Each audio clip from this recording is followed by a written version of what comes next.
മണ്ണിൽ ബ്രിട്ടീഷ് ആധിപത്യത്തിനെതിരെ ആദ്യമായി പോരാട്ടവീര്യം പ്രകടിപ്പിച്ച ധീരവനിതകളിൽ മുൻനിരയിലാണ് കിട്ടൂർ റാണി ചെന്നമ്മയുടെ സ്ഥാനം. 1778 കർണാടകയിലെ ബെൽഗാവിൽ ജനിച്ച ചെന്നമ്മ ചെറുപ്പത്തിൽ തന്നെ കുതിരസവാരിയിലും ആയുധവിദ്യയിലും യുദ്ധതന്ത്രങ്ങളിലും അസാമാന്യ വൈദഗ്ധ്യം നേടിയിരുന്നു. കിട്ടൂരിലെ രാജാവായിരുന്ന മല്ലസർജ പ്രഭുവിൻ്റെ പത്നിയായ അവർക്ക് ഭർത്താവിൻ്റെയും ഏക മകൻ്റെയും വിയോഗത്തോടെ രാജ്യത്തിൻ്റെ ഉത്തരവാദിത്വം ഏറ്റെടുക്കേണ്ടി വന്നു. ദത്തവകാശ നിരോധന നിയമത്തിൻ്റെ മറവിൽ കിട്ടൂർ പിടിച്ചെടുക്കാൻ ശ്രമിച്ച ബ്രിട്ടീഷുകാരെ രക്തം നൽകിയാലും രാജ്യം നൽകില്ല എന്ന ഉറച്ച നിലപാടോടെയാണ് ചെന്നമ്മ നേരിട്ടത്.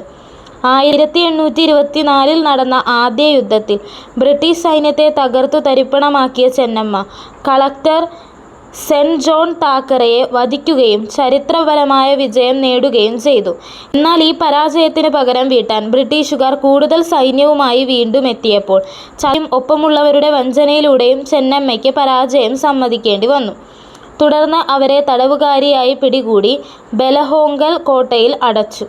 5 വർഷത്തോളം നീണ്ട ജയിൽവാസത്തിനൊടുവിൽ 1829 ഫെബ്രുവരി 2 ആ തടവറയിൽ വച്ചാണ് ഭാരതത്തിൻ്റെ വീരപുത്രി അന്തരിച്ചത്. വീരമൃത്യു വരിച്ചെങ്കിലും ഇന്ത്യൻ സ്വാതന്ത്ര്യ സമര ചരിത്രത്തിൽ അണയാത്ത കനലായി റാണി ചെന്നമ്മയുടെ പേര് ഇന്നും ജ്വലിച്ചു നിൽക്കുന്നു. അടുത്ത വീഡിയോയിൽ മറ്റൊരു കഥയുമായി അല്ലെങ്കിൽ മറ്റൊരു ചരിത്ര സംഭവവുമായി വീണ്ടും കാണാം.